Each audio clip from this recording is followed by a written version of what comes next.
Hey, Isaac. Hey man, how was your weekend? Oh, I guess I'll start with Friday. So I left the office and then the elevator, like key card, wasn't working this time. So I actually talked to the lobby guy and then he sent me down. I realized I didn't have my keys. So I had to come back and I talked to the lobby guy again and he was not happy this time. And then I just,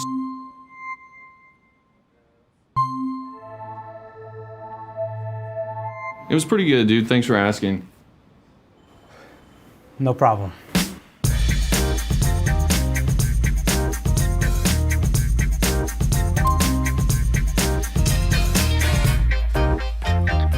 Hello and welcome to another episode of the Rich as Fuck podcast. Today I have the honor of having Lauren here from Ethical Yacht Wear. She's a really inspiring entrepreneur, businesswoman, ex-yacht crew, and really, really excited to have her here. Everybody, just before we get stuck into the show, please remember that this is not financial advice. This show is purely educational and informative. And with that being said, let's get stuck into it. Good morning. How are you doing, Lauren? I'm good. I'm good. Good afternoon.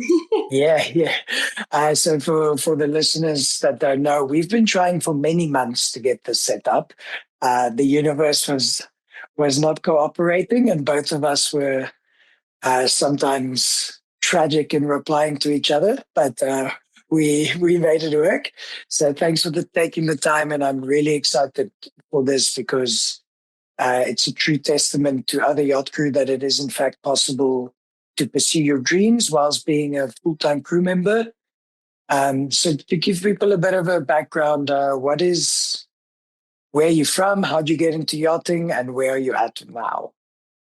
Yeah, sure, no problem. So I'm originally born in the US, although I grew up in Australia. And then to cut the story short, I've always loved hospitality, worked in hotels, bars, restaurants, all of that kind of thing. And I have a huge passion in making people happy. So, like when I was working in hotels and mostly holiday hotels, and you see families come in and people come in and they're on holidays and they're happy. And I was just hugely inspired to do something like that. And then I was working in Australia at a hotel, and a friend of mine had said to me, you can take your love for the ocean and your love for hospitality and put the two together in this wonderful industry called yachting. And I was like, perfect. Where do I sign up? And I was really lucky because I had the US passport already. So I basically was just booked a one-way ticket to Fort Lauderdale after I heard about yachting. And this is 9 years ago last week, actually. It was my Amazing. first one of those Facebook memories popped up, and it was like 9 years ago, and it was me in a crew house. It was totally different side of life at that point. But 9 years ago, and jumped into the crew house, and within not even before I finished my STCW, I'd already been on dock walk or day work or whatever it was, and I'd already received a job, and then I was on my way to New York on my first boat on the seventh day after finishing my STCW on the Friday. So super Wow. exciting. Yeah, Well, I yeah. think that's going to be tough to swallow for some greenies that in the current market are really struggling to find work. But, people should just carry on pursuing it. And sometimes you're at the right time in the right place. Absolutely. It was a little bit different when I was doing it, and it's luck of the draw. I've seen super incredible, proficient, very groomed people take forever to get a job, and I've seen the total opposite land something on a big night out after, being an auntie and no sleep and walk down the dock. So it's, you can only try, but there's no real rule book from what I've That seen. That's it. I totally agree with you. And how long were you a full-time crew member until you decided to flex your business muscles? I probably quit full time about 4 years ago. Although I was pretty good with even, some of those years I do a 6 month season and make good money to where I sort of just played a little bit for a few months. But I probably quit around 4 years ago full time. So about 5 years on board, really, with either full on seasons or I was on a boat called Samadhi for about 3 years. So full time. Okay, great. And tell me, starting a business on board, you first started something called one back. I read in a magazine article, and Yes. then And then Ethical Yacht Wear came about. So where did the ideas originate from? Don't mind the little baby cat in the background. I see him. He's all blurred out.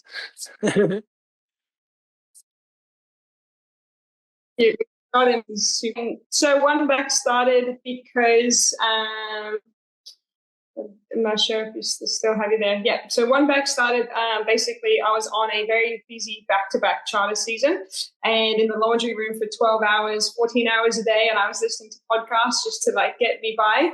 And at the time, Tom Shoes and Four Oceans bracelets, two give back business models had just started up and seemed to be doing really successfully. And, I've just always been an entrepreneur. I mean, when I was washing cars when I was like 6 and selling lemonade when I was 4 and anything that, was entrepreneurial, I was already doing it. And when I was doing the yachting, really, really like busy season, I think I was just pushed to this place where I sort of thought, I love working for these wealthy people who have made their own incredible impacts in one way or another. And I was like, how can I make an impact? And then I was really inspired by Tom's Shoes, where they're selling shoes to allow kids to go to school in Argentina. So you buy a pair and you give a pair of shoes. And then the Four Oceans bracelets, obviously, which were made from plastic. And now they've got a whole fleet of boats collecting plastic out of the ocean just through selling those bracelets.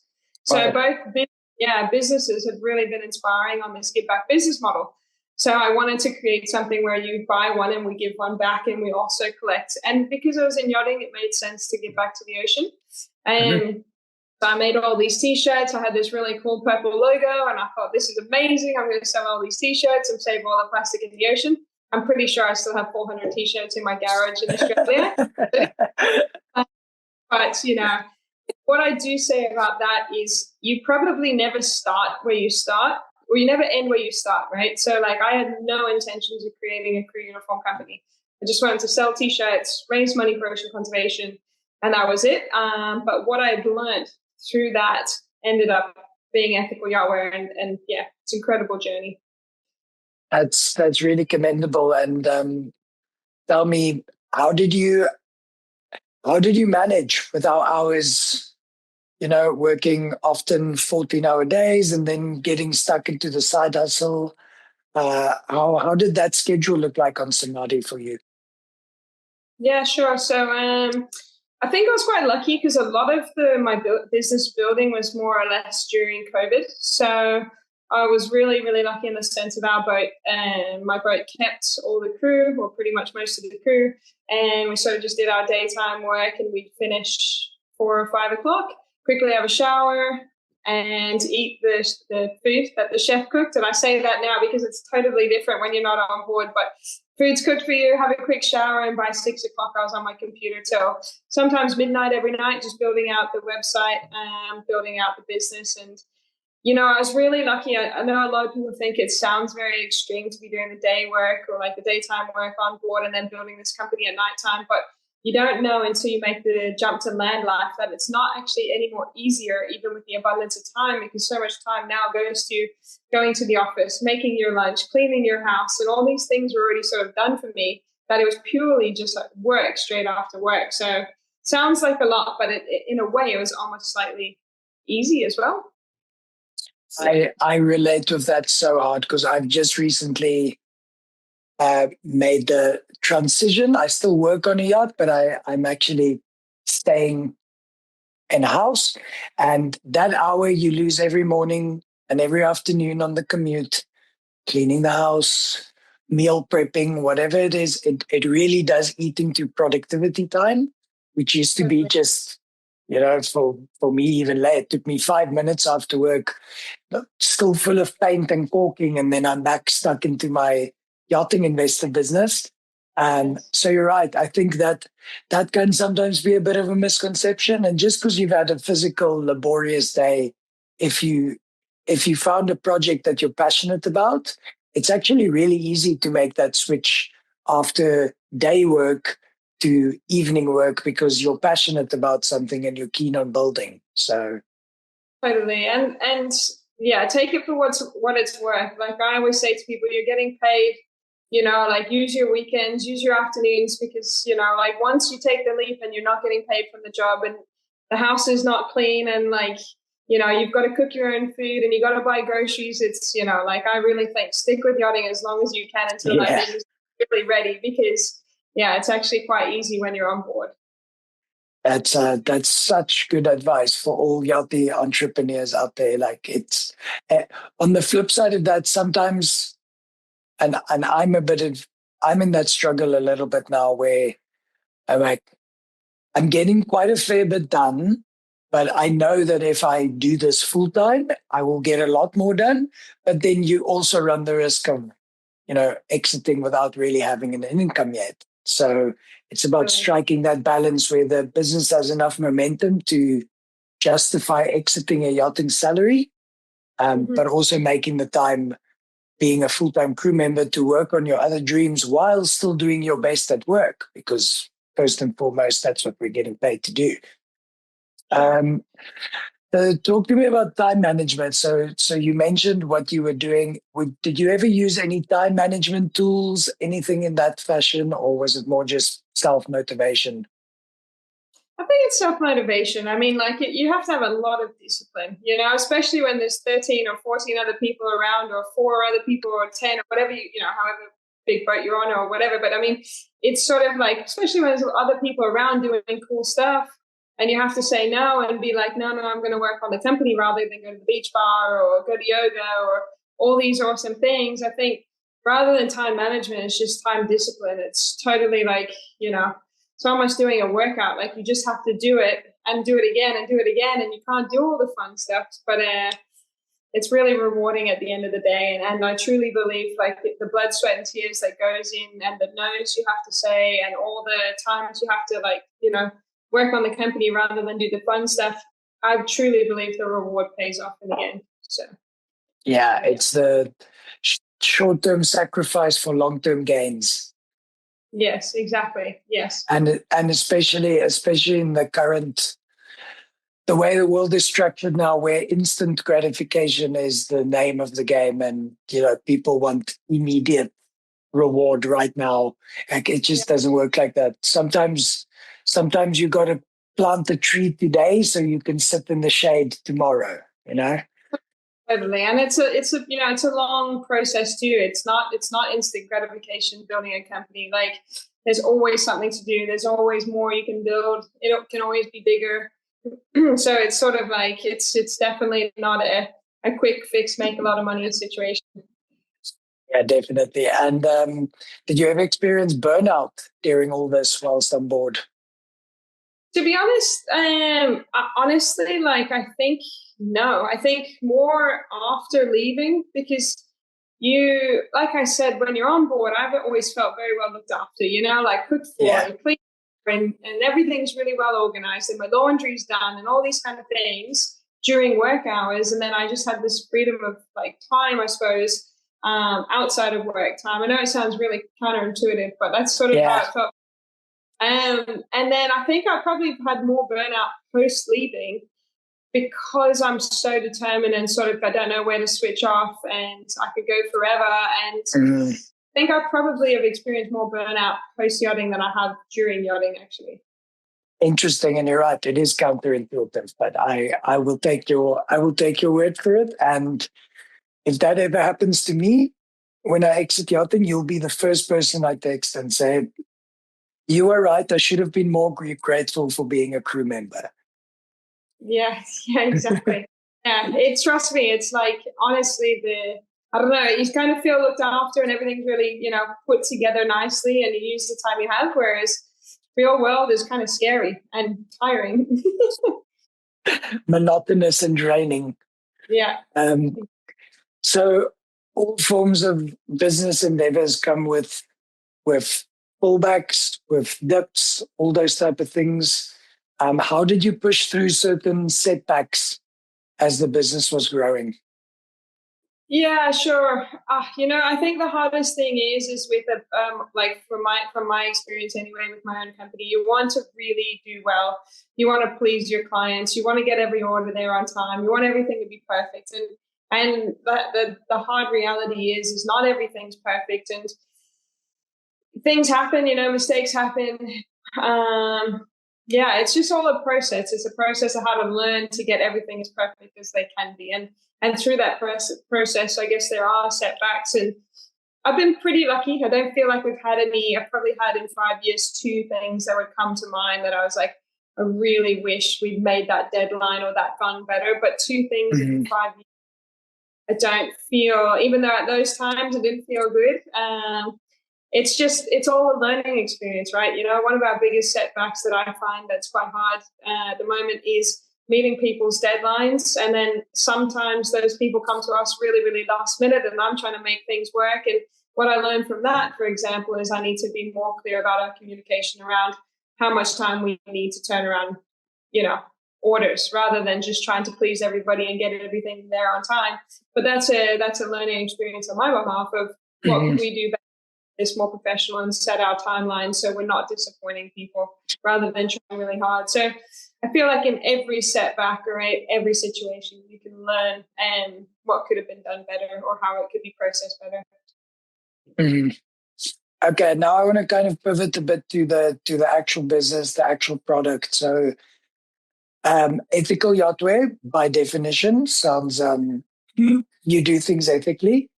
I read in some of your previous magazine articles, which was brilliant, by the way, that you're all about sustainability. It's organic cotton, it's recycled plastics. Tell me a bit about the product. Sure. So I guess my mission was trying to create sustainable uniform, but not recreate something totally different. It's all pretty much what crew wear at the moment. We do a combination of, we manufacture our own items, and then we also bring in sort of supplier brands and to do, say, for our organic cotton t-shirts and things like that. And we don't do anything different. My whole, I guess, mission was to just change exactly what the crew are wearing now, but to be made from sustainable material. So we weren't trying to anything, no different looks, no, just basically, so there's absolutely no reason to say no to changing purely because it looks the same. It feels better, to be honest. Our organic cotton is super soft and breathable rather than chemical sort of fertilizer cotton. So yeah, essentially it's just sustainable crew uniform, doesn't look any different. We don't charge anymore. And it's just an easy switch to using something better for the environment and for the people too, what you're wearing. And how do you maintain ethical sourcing? Like, what's your quality control? How do you ensure that the sources you get your materials from is in fact ethical? Yeah, sure. So we use, like I said, it's a 2-part system. So we either bring in supplier brands, or we manufacture. And then when we manufacture, I physically go to the factory. So currently our factory is in Turkey, one of our factories in Turkey, and I was there with them. I make sure everything is as it should be. And, not somebody's meeting me and taking me to some small room with one person. I go to the factory where there's 200 workers making our uniform then and there with all our production to make sure that it's clean, it's safe, the people are happy, and I can physically see with my own eyes that nobody's sitting on a floor with pesticides or toxic chemicals around them. So I go essentially, like I don't feel like you could do a whole lot more than that than actually physically go yourself. And then now they have obviously these setups, strange setups where they'll present something, but I make sure my production is in front of them when they're making it. So we make sure, and then every supplier we use, I go through a whole process to just make sure they are who they say they are. One of our main supplier brands is it's a Belgian company, but they're actually raising the living wage in Bangladesh where their factories are through their sustainable manufacturing. And so I make sure our suppliers are going above and beyond in what they're doing as well. Awesome. Well, that's really commendable. And it's kind of a testament on not just being entrepreneurial, but also being humane, and not just seeking profits, looking at the bottom line, but actually thinking about the impact that you have around you. After this conversation, I am telling our chief stew that we need to reevaluate our uniform code, and then perhaps we get ourselves some nice soft organic cotton t-shirts on board. Well done on that. And What are some of the hardest conversations you've had to had with employees, suppliers? Oh, it's tricky, tricky, tricky. I don't know who said it. I was reading something or listening to something, somebody very well known for business, Steve Jobs or somebody put this quote that I was reading the other day. And it was basically like the hardest part about work is managing other people, or the most biggest part of my day. And that's the truth, it's not the orders or anything else anymore. It's purely managing the teams to get things right and get things out. And that is the hardest part of my work today, just in the sense of, we have really good teams, but like, it's, like I said, those deadlines, everything has to be perfect. When something's not perfect, why is it not perfect? And it's sort of like this constant battle to just, because I hold the standards really high. We also work for the yachting industry, which has high standards already. Mm-hmm. And just constantly trying to maintain that, and suppliers and production and everything, it's constantly trying to manage that. I find that very difficult to be diplomatic at the same time as making sure everything is as it should be. So that would be the biggest challenge. And look, we've had the odd employee that hasn't worked out, and difficult one, but I just try and keep it professional, and it's just not the right fit for us, and thank somebody for their time and then go separate ways. And that, that's been a little difficult as well, but it's just, like I said, it's all in the process. It's all learning. It's all a journey. And just trying to retain being kind, Very important. It can be really difficult, because you want things to go well, but also everybody operates differently. Everybody sees things differently, and just having the empathy and kindness to manage everything. So it's challenging, but it's good. Yeah, challenging, but it's got to be done. You can't do it alone. It's important to have a team around you that you can trust, rely on, and be able to communicate with. So, yeah, I'm guessing, have you ever employed any yachties to go land-based with you into this company?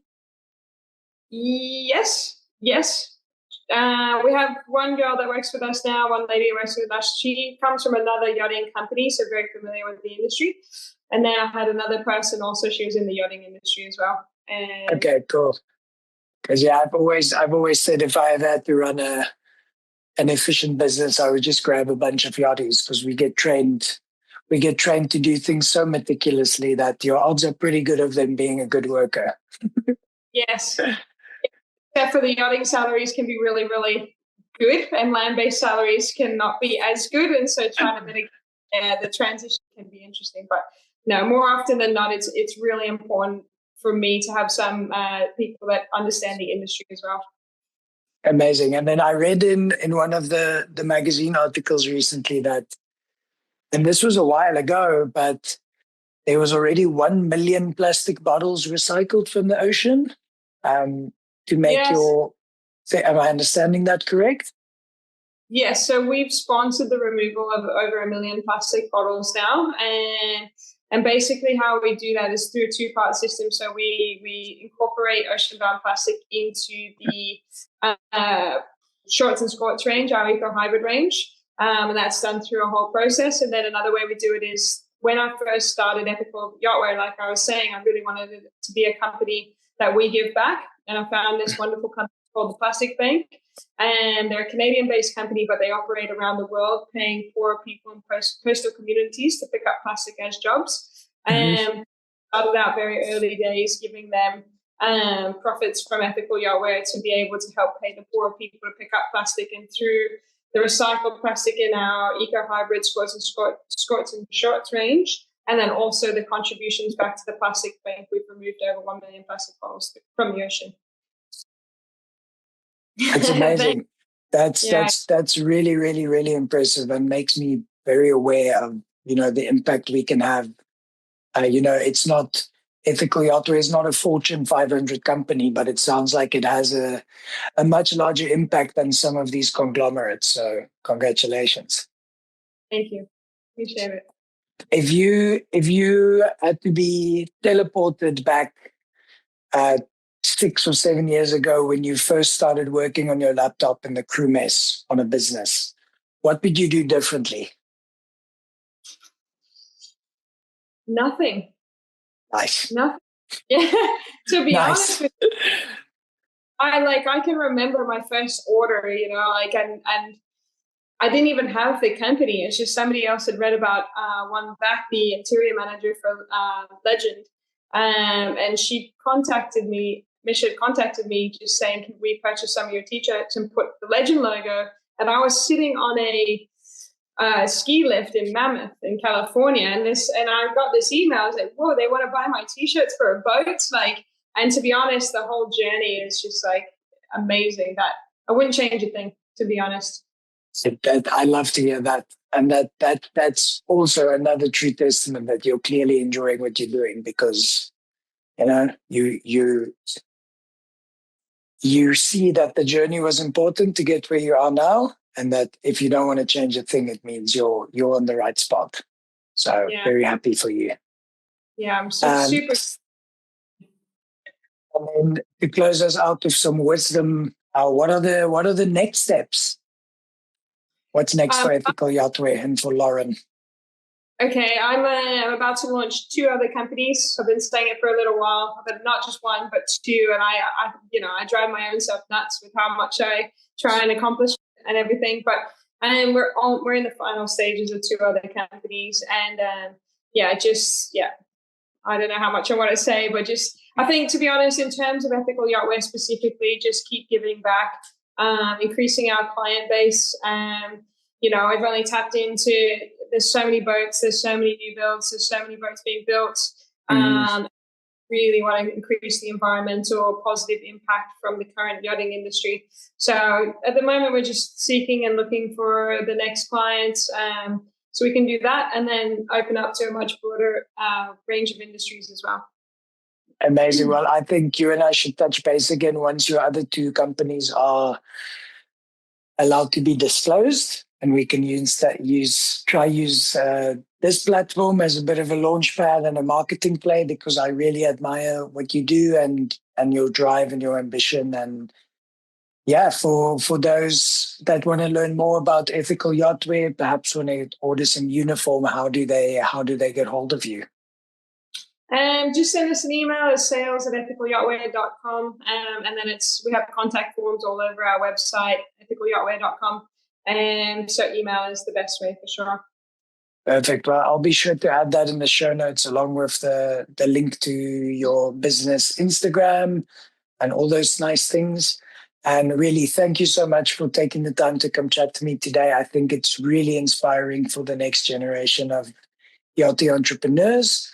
And kind of just a reminder to all of us that even though we work in an industry where we contribute to the problem of pollution and unsustainability, you can do something actively like you're doing to make the world a bit of a better place.